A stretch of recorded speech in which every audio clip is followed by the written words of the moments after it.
劫，也只能。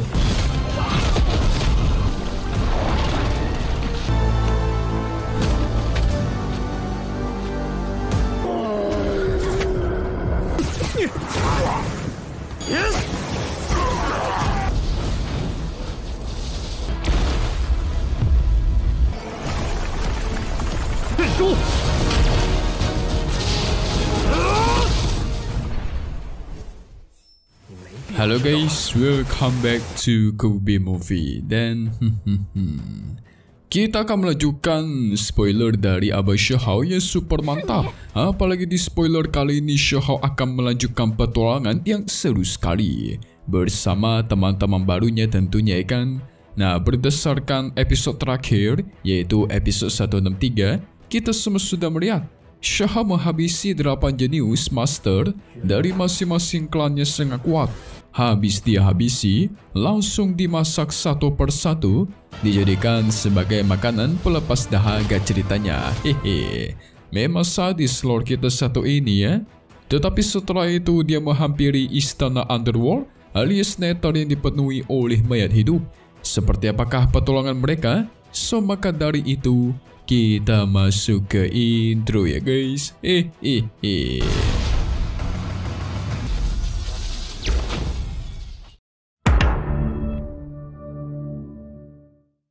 Singkat cerita, Shahou bersama para pengikutnya kembali ke kota Guangming atau kota Radian. Mereka pengen mencari informasi akan tempat yang penuh dengan obat-obatan langka guys. Katanya sih ada satu tempat yang cukup istimewa nih, dan banyak orang yang pergi ke sana. Memang di sana ada bau obat surgawi yang tajam, tetapi orang-orang itu tidak bisa menemukannya sama sekali dan malah berakhir meninggal. Jadi walaupun tempatnya bagus, bahayanya juga mengerikan ya guys. Tempat macam apa ya guys? Sangat mengerikan nih. Shahou tanpa takut pergi ke koordinat tempat misterius yang disebutkan oleh orang-orang. Disebut juga sebagai dunia sarang, dan dunia sarang ini berada di dalam hutan belantara yang kuno. Pohon-pohon di sana aja udah tua bukan main guys. Tingginya bahkan menutupi langit, cahaya matahari aja susah buat masuk ke sini. Hutannya sangat gelap, dingin dan penuh akan bahaya mengintai. Katanya sih dunia sarang ini dimiliki oleh salah satu sosok dari ke-10 iblis. Baru aja sampai, Shahou dan teman-temannya sudah melihat makhluk-makhluk aneh. Ada itu burung naga berkepala dua, keong penelan langit, buaya raksasa dan lain-lainnya. Bukan buaya darat ya, beda itu. Hehe. Mereka semua disebut juga sebagai makhluk primitif kuno dari Immortal Ancient. Singkat cerita, Shahou bersama teman-temannya memasuki lebih dalam. Mereka sampai ke sebuah hutan yang disebut juga sebagai hutan hantu. Hutan di sini sangat luas dan berbahaya. Namanya aja hantu guys, pasti banyak hantu nih. Bahkan matahari di sana berwarna merah darah. Wah, kabarnya sih tempat ini penuh akan warna darah. Itu dikarenakan pertempuran di zaman kuno abadi. Shahou merasakan ada sebuah keanehan. Kelihatannya sih dekat tetapi juga rasanya sangat jauh. Seolah-olah ada kehampaan yang memisahkan mereka. Itu semakin membuat Lan Yi, Lu Yi dan Lo Tao ketakutan guys. Hehe. Jelas di sini ada hukum tata ruang gitu. Tapi tidak lama berjalan, tiba-tiba muncul beberapa praktisi yang cukup kuat. Kelompok tersebut langsung memalak Shahou untuk memberikan semua harta yang mereka miliki. Tapi tiba-tiba tua. Lan Yi langsung turun tangan menyerang mereka sampai salah satunya itu terjatuh ke tanah. Sempat mengejutkan teman-temannya, Shahou dari belakang tertawa saja. Apa kalian pernah berpikir bakal terjadi seperti ini ketika mencuri dari orang lain?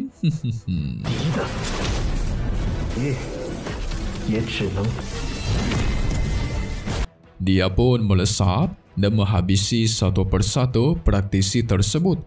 Banyak yang meminta agar diampuni, tetapi sayang, di hadapan Lord kita yang sadis, semua itu dihabisi.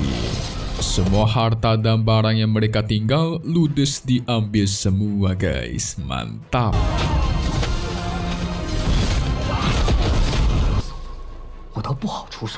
Singkat cerita, Shahao berjalan sudah 6 hari di dalam sini. Banyak sekali tubuh mayat praktisi yang baru meninggoy. Ada yang meninggoy, ada yang udah lama, dan intinya banyak banget lah. Merasa ada potensi, Shahao beserta para pengikutnya mencoba mengecek kantong penyimpanan para praktisi ini, dan hasilnya guys, banyak sekali harta dan obat-obat suci yang ditinggalkan. Nah, dari situlah Shahao dan teman-temannya merampok mayat-mayat itu. Sementara Shahao sedang mengalami yang namanya panen besar, di dunia luar juga sedang terjadi kekacauan besar. Yes, itu semua karena keluarga Qin yang memperoleh seorang jenius yang katanya memiliki sepasang tulang makhluk tertinggi dan menciptakan keributan super besar. Salah satunya adalah tulang abadi. Dan tulang abadi ini sebanding dengan tulang lengan dewa milik Ning Chuan yang digabungkan ke tangannya kemarin guys. Kuat banget.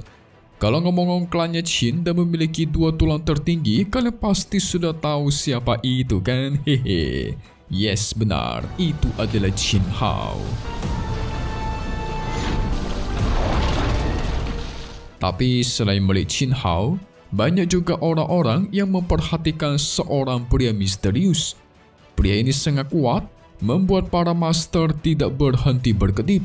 Karena pria ini memiliki yang namanya pupil ganda. Yes, itu adalah Shi guys. Hehe. Shi sudah bangkit. Orang-orang jadi penasaran kalau Shi bertemu dengan Shahao, apa yang bakal terjadi ya? Apakah pertarungan super besar di antara mereka kembali dimulai? Penentuan siapakah yang lebih lemah dan kuat, mungkin itu bakal terjadi lagi.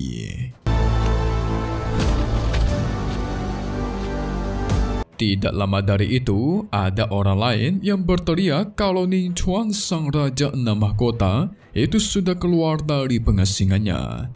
Keluar dirinya mengatakan, aku harus menghabisi sang keturunan darah pendosa secara pribadi. Yes, yang dia maksud itu adalah Shahao guys. Dan sekarang tujuan Ning Chuan pergi ke dunia sarang. Karena disitulah tempat Shahao berada sekarang guys. Wah, ini bencana nih. Sepertinya pertarungan Shahao melawan Ning Chuan itu sudah dekat. Mimi mencium akan ada pertempuran sedekat ini. Karena biasanya begini guys. Kalau kalian perhatikan, karakter-karakter lama atau karakter yang jarang kelihatan itu dimunculin secara tiba-tiba. Seperti contohnya Shi dan Qin Hao yang ditampilkan sebentar itu biasanya menjadi sebuah pertanda bakal bertemu dengan pemeran utama kita yang tidak lain adalah Shahao. Maka kita tunggu saja nanti ya, hehe. Sementara itu Shahao yang terus melanjutkan perjalanannya. Mereka melihat ada sosok serangga jahat berwarna hitam seperti tinta. Ukurannya sangat kecil, mirip lalat gitu guys, tapi nggak sekecil lalat juga sih. Ibarat sebesar jari orang dewasa lah. Disebut juga sebagai lalat hitam atau lalat iblis. Lalat inilah yang sudah menghabisi para praktisi yang datang ke hutan hantu.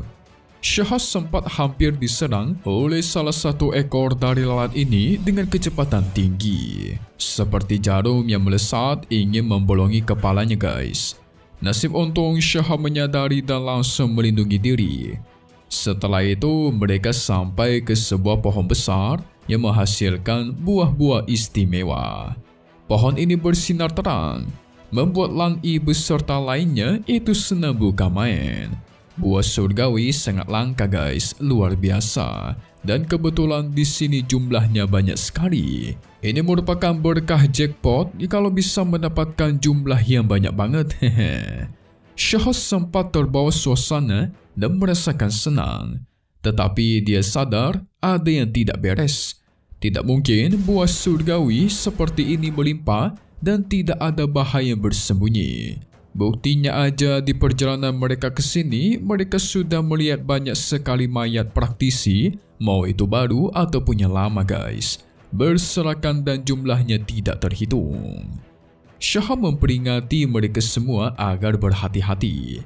Dia pun berjalan maju diikuti oleh ketiga bawahannya. Tapi gak lama dari itu, muncul sosok bayangan iblis mirip dengan hantu hitam yang menghampiri mereka. Sosoknya mengerikan, memiliki rambut hitam panjang dengan tangan putih dikelilingi oleh aura hitam jahat. Louis mencoba menyerang dengan senjata rantai tetapi tidak terpengaruh.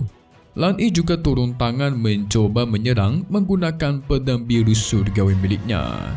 Pedang tersebut muncul dari bawah tanah, berubah menjadi banyak. Langsung menerjang ke arah hantu hitam, tapi juga tidak berpengaruh guys.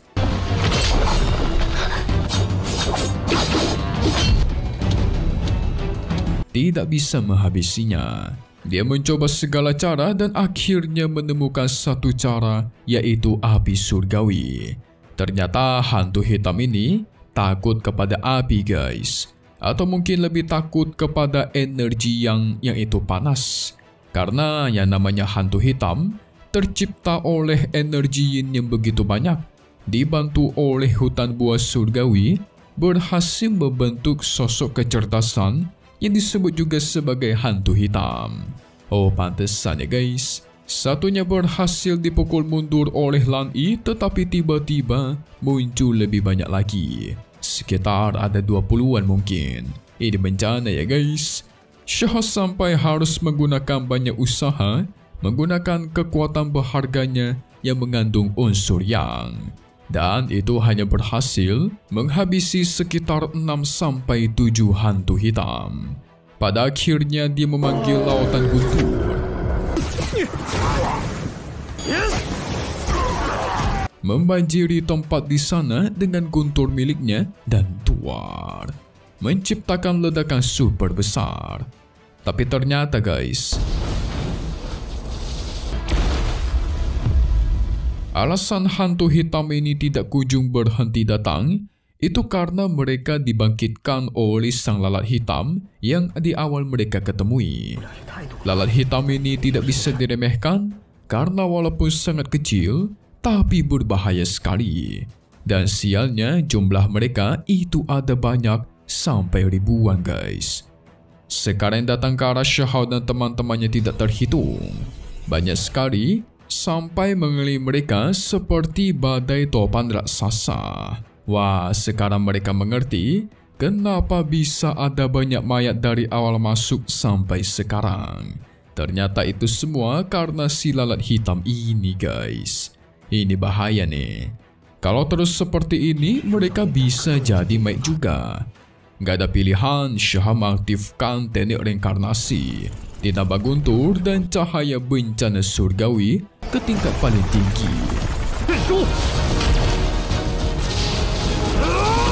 Ketiga serangan itu digabungkan berhasil menyerang semua lalat hitam yang ada di sana. Walaupun berhasil menghabisi banyak lalat, Shahab tetap terluka parah. Bajunya mulai robek sana-sini dan luka berdarah semakin banyak. Ini terlalu gila, kata Louis. Jumlahnya terlalu banyak guys, gimana lawannya coba? Louis, Lo Tao dan Lan Yi sampai batuk-batuk darah. Mereka yang lebih lemah daripada Shahab tentu tidak mampu bertahan ya guys. Shahab segera terbang ke atas. Dia ingin mencapai ke puncak pohon dan memetik beberapa buah surgawi yang ada di sana, dengan harapan mengambil banyak buah sebelum kabur dan biar gak rugi. Tapi ternyata di atas juga ada sosok lalat hitam yang levelnya jauh lebih tinggi. Bahkan juga ada beberapa hantu hitam yang kekuatannya juga lebih kuat. Untungnya mereka di sini posisinya hibernasi atau sedang tidur. Tetap saja membuat Shahab ketakutan ya guys. Ini mengerikan nih. Saking paniknya, Shahab turun ke bawah dan segera kabur melarikan diri. Tapi di satu sisi, mereka mengerti guys. Kalau serangga-serangga ini bukanlah binatang kuno dari Immortal Ancient, melainkan mereka berasal dari luar. Tapi karena lalat-lalat ini sudah tinggal di sini dalam waktu yang cukup lama dan mencapai kekuatan di tahap tertentu, maka pilihannya itu cuma dua guys. antara mereka meninggoy jadi mayat atau jadi gila. Kalian bayangkan aja guys seperti ini. Semisal kalian terjebak di satu tempat yang tidak ada jalan keluarnya, ya kalau semakin lama kan semakin stres ya. Kalau semisal kalian selamat minimal jadi gila ya kan, stres otaknya udah gak beres. Itu aja sih pilihannya. Makanya lalat hitam dan hantu-hantu hitam ini terus menyerang siapa saja yang secara membabi buta. Mengerikan bukan? Ngerilah. Apakah Shihao dan teman-temannya bisa selamat? Dan gimanakah cara mereka selamat ya guys? So maka dari itu, update lagi nanti untuk spoiler episode 164 yang kalian tunggu-tunggu tentunya yes. Di hari Jumat atau hari-hari selanjutnya ya. Tetapi satu hal yang pasti, cuman di sini, Kobi Movie. Thank you buat kalian semua nonton dan selalu support channel Mimin. Semoga kalian semua sehat selalu ya. Mimin mau pamit undur diri dulu. Kita bakal ketemu lagi di video-video selanjutnya. Oke kalau gitu, see you guys.